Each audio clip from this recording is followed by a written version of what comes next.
Students and welcome to my class.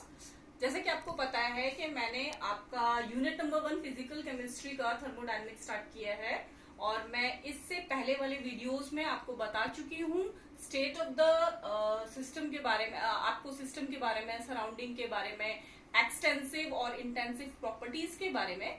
और आज जो चीज मैं आपके साथ डिस्कस करने वाली हूँ थर्मोडायनेमिक्स में वो है state of a system and state variables के बारे में, थर्मोडायनेमिकल प्रोसेस के बारे में और डिफरेंट थर्मोडायनेमिकल प्रोसेस कौन कौन सी हैं उसके बारे में। तो चलिए स्टार्ट करते हैं। सबसे पहले हम देखें कि स्टेट ऑफ अ सिस्टम यानी तंत्र की अवस्था क्या होती है। देखिए, स्टेट ऑफ अ सिस्टम बताने के लिए मुझे बताना होगा कि कोई सिस्टम जो तंत्र जो है उसकी प्रेजेंट सिचुएशन क्या है।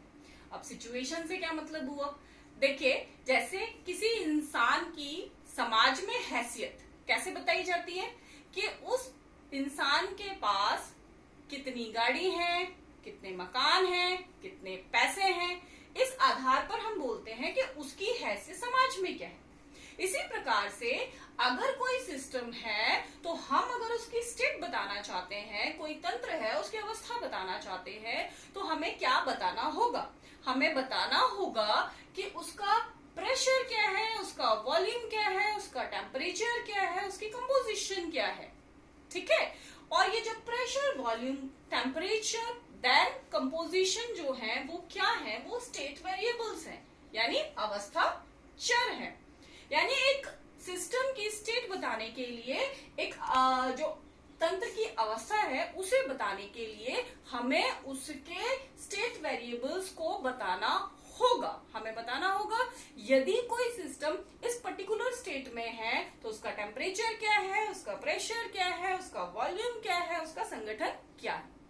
पर यदि हम किसी होमोजेनस सिस्टम के बारे में बात कर रहे हैं, यानी समांगी संगठन वाले सिस्टम की बात कर रहे हैं, तब हम उसे बोलेंगे कि हम उसमें संगठन ना भी बताएं तो चलेगा।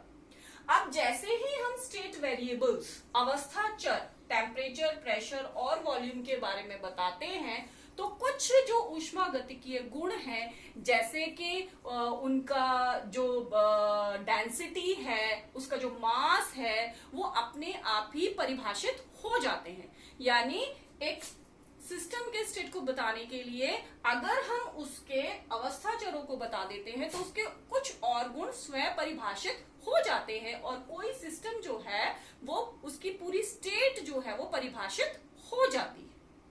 ठीक है, इसके बारे में, इसके बाद हम बात करें तो आता है थर्मोडायनेमिकल प्रोसेस, ऊष्मागतिकीय प्रक्रम। अब क्या होता है एक ऊष्मागतिकीय प्रक्रम।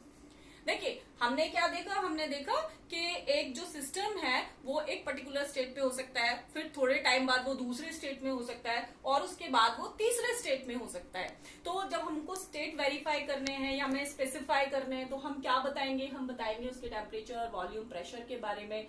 तो जो एक सिस्टम है वो एक स्टेट से दूसरे स्टेट में जिस क्रिया विधि से जाता है, जिस मैकेनिज्म से जाता है, उसे कहते हैं प्रक्रम, उसे ऊष्मागतिकीय प्रक्रम कहते हैं, उसे प्रोसेस कहते हैं। ठीक है, अब हमारे पास विभिन्न प्रकार के ऊष्मागतिकीय प्रक्रम है।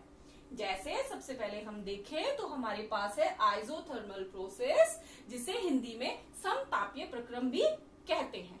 एक समतापीय प्रक्रम क्या होता है, एक समतापीय प्रक्रम में जो सिस्टम है उसमें टेम्परेचर में कोई अंतर नहीं आता या उसका टेम्परेचर जो है वो स्थिर रहता है, उसका ताप जो है वो स्थिर रहता है। देखिए नाम बता रहा है सम यानी समान, तापीय यानी ताप। ऐसा प्रोसेस जिसमें सिस्टम का टेम्परेचर नहीं बदलता है उसे बोलते हैं समतापीय प्रक्रम। इसमें चेंज इन टेम्परेचर यानी कोई इनिशियल स्टेट है और एक फाइनल स्टेट है, तो चेंज इन टेम्परेचर यानी dt जो है वो क्या होगा, वो 0 होगा। यानी समतापीय प्रक्रम में dt किसके इक्वल होगा, 0 के इक्वल होगा, कोई चेंज इसके टेम्परेचर में नहीं आएगा। उसके बाद हम बात करें तो आता है समदाबी प्रक्रम, आइसोबारिक प्रोसेस। अब देखिए जैसे हिंदी में तो बहुत इजी हो जाता है, समदाबी मतलब समान दाब।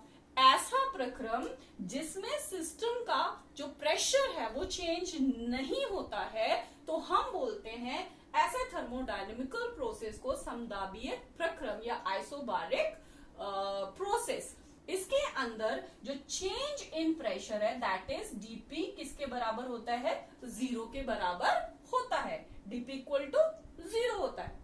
अब तीसरा अगर हम प्रोसेस देखें तो वो आता है एडियाबैटिक प्रोसेस, इसको हिंदी में बोलते हैं रुदोष्म प्रक्रम। ये रुदोष्म प्रक्रम क्या होता है, अगर एक ऐसा सिस्टम है जिसमें प्रोसेस के दौरान जो आपका हीट है वो चेंज नहीं हो रहा है, हीट कंटेंट चेंज नहीं हो रहा है, there is no change in heat content, तो हम बोलेंगे कि वो एक रुदोष्म प्रक्रम है। इसमें ना तो ऊष्मा अंदर आ सकती है सिस्टम के, ना ही ऊष्मा बाहर जा सकती है सिस्टम के। हालांकि सिस्टम का टेम्परेचर बढ़ या घट सकता है, परंतु उसकी जो ऊष्मा है उसमें कोई अंतर नहीं आता है। तो रुदोष्म प्रक्रम के लिए जो dQ है वो होता है 0, यानी चेंज इन हीट जो है वो 0 होगा। इसके लिए जो सिस्टम है वो आइसोलेटेड होता है, यानी विलगित होता है। सिस्टम और सराउंडिंग के बीच में जो ऊष्मा है उसका आदान प्रदान नहीं हो सकता है। अब हम चौथे प्रकार के प्रक्रम की बात करें तो वो है आइसोकोरिक प्रोसेस, यानी समआयतनी प्रक्रम। समआयतनी प्रक्रम फिर से हम देखें, ये कुछ तो अपने आप परिभाषित हो जाते हैं इनके नाम से। समान आयतन यानी ऐसा प्रक्रम जिसमें जो सिस्टम है उसका आयतन परिवर्तित नहीं होता, तो ऐसे प्रक्रम को हम बोलते हैं समआयतनी प्रक्रम, जिसमें सिस्टम जो है उसका जो आयतन है उसमें कोई फर्क नहीं आ रहा है। ऐसे प्रक्रम के लिए जो चेंज इन वॉल्यूम है वो क्या होता है, 0, डीवी जो है वो बराबर 0 आता है, कोई चेंज जो वॉल्यूम में है वो नहीं होता समआयतनी प्रक्रम के अंदर। और लास्ट जो हमारा प्रक्रम हम पढ़ रहे हैं वो है साइक्लिक या चक्रीय प्रक्रम। जैसा कि नाम बता रहा है, ये कोई चक्र है, ये कोई साइकिल है। तो इसमें क्या होता है कि जब तंत्र अपनी प्रारंभिक अवस्था से विभिन्न पदों के माध्यम से वापस से वही अवस्था प्राप्त कर लेता है, जैसे एक चक्र में क्या होता है, एक जगह से शुरू हुए वापस वहीं पर आ गए तो उसे एक चक्र कहा जाता है। ऐसे ही चक्रीय प्रक्रम में जो तंत्र है वो विभिन्न पदों के द्वारा अगर आप पुनः अपनी पहली वाली अवस्था प्राप्त कर ले तो हम बोलेंगे ये कहलाएगा एक चक्रीय प्रक्रम या फिर साइक्लिक प्रोसेस। Thank you.